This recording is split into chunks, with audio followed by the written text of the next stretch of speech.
ನಮಸ್ಕಾರ. ಕರ್ನಾಟಕ ಧ್ವನಿಗೆ ಸ್ವಾಗತ.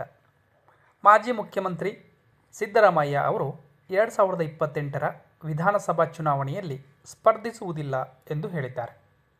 ರಾಜಕೀಯ ಕ್ಷೇತ್ರ ಇಂದು ಕಲುಷಿತಗೊಂಡಿರುವುದರಿಂದ 2028ರ ವಿಧಾನಸಭಾ ಚುನಾವಣೆಯಲ್ಲಿ ನಾನು ಸ್ಪರ್ಧಿಸುವುದಿಲ್ಲ.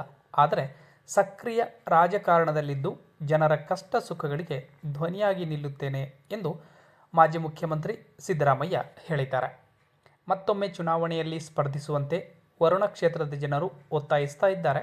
ಆದರೆ ನಾನು ಇನ್ನು ಮುಂದೆ ಯಾವುದೇ ಚುನಾವಣೆಯಲ್ಲಿ ಸ್ಪರ್ಧಿಸಬಾರದು ಅಂದುಕೊಂಡಿದ್ದೇನೆ. ಈ ಹಿಂದೆ ಚುನಾವಣೆಯಲ್ಲಿ ಸ್ಪರ್ಧೆ ಮಾಡಿದಾಗ ಕ್ಷೇತ್ರದ ಜನರೇ ನಮಗೆ ದುಡ್ಡು ಕೊಟ್ಟು ಗೆಲ್ಲಿಸಿಕೊಂಡು ಬರುತ್ತಿದ್ದರು. ಆದರೆ ಇಂದು ಅಂತಹ ಪರಿಸ್ಥಿತಿ ಇಲ್ಲ. ಈಗ ನನಗೆ 79 ವರ್ಷ. ನಮ್ಮ ಸರ್ಕಾರದ ಅವಧಿ ಇನ್ನೂ 1.5 ವರ್ಷ ಇದೆ. ಆಗ ನನಗೆ 81, 82 ವರ್ಷವಾಗಿರುತ್ತದೆ. ಈಗಿನಂತೆ ಆರೋಗ್ಯವು ಸದೃಢವಾಗಿ ಇರುವುದಿಲ್ಲ. ಹಿಂದಿನಂತೆ ಉತ್ಸಾಹದಿಂದ ಕೆಲಸ ಮಾಡಲು ಸಾಧ್ಯವಾಗುವುದಿಲ್ಲ. 2028ರ ವೇಳೆಗೆ ನನಗೆ 82 ವರ್ಷ ಆಗಿರುತ್ತದೆ. ಆಗ ನನ್ನ ರಾಜಕೀಯ ಜೀವನಕ್ಕೆ 50 ವರ್ಷಗಳು ಪೂರ್ಣಗೊಳ್ಳುತ್ತದೆ. 1978ರಲ್ಲಿ ನಾನು ತಾಲೂಕು ಮಂಡಳಿ ಸದಸ್ಯನಾಗಿ ರಾಜಕೀಯ ಜೀವನ ಆರಂಭಿಸಿದ್ದೆ. ಸೋಲು ಗೆಲುವು ಎಲ್ಲವನ್ನೂ ಕಂಡಿದ್ದೇನೆ. ಆದರೆ ನಂಬಿದ ಸಿದ್ಧಾಂತಕ್ಕೆ ವಿರುದ್ಧವಾಗಿ ನಡೆದಿಲ್ಲ, ಆತ್ಮಸಾಕ್ಷಿಗೆ ದ್ರೋಹ ಬಗೆದಿಲ್ಲ ಎನ್ನುವ ಸಂತೃಪ್ತಿ ನನಗಿದೆ ಅಂತ ಹೇಳಿದ್ದಾರೆ.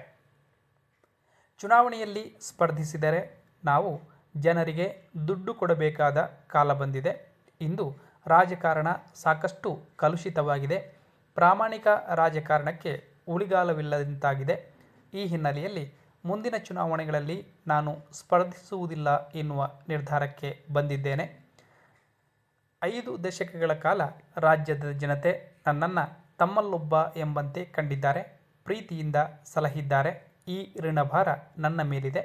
ಹೀಗಾಗಿ ನನ್ನ ಮುಂದಿನ ಜೀವನ ಸಹ ಜನಸೇವೆಗೆ ಮುಡಿಪಾಗಿರುತ್ತದೆ ಅಂತ ಅವರು ಮಂಡ್ಯ ಜಿಲ್ಲೆಯ KR ಪೇಟೆಯ ಅಲ್ಲಿ ಆಯೋಜನೆ ಮಾಡಿದಂಥ ಖಾಸಗಿ ಸಮಾರಂಭವೊಂದರಲ್ಲಿ ಪಾಲ್ಗೊಂಡು ಮಾತನಾಡಿದ್ದಾರೆ. ವಿಡಿಯೋ ನೋಡಿದ್ದಕ್ಕಾಗಿ ಧನ್ಯವಾದಗಳು.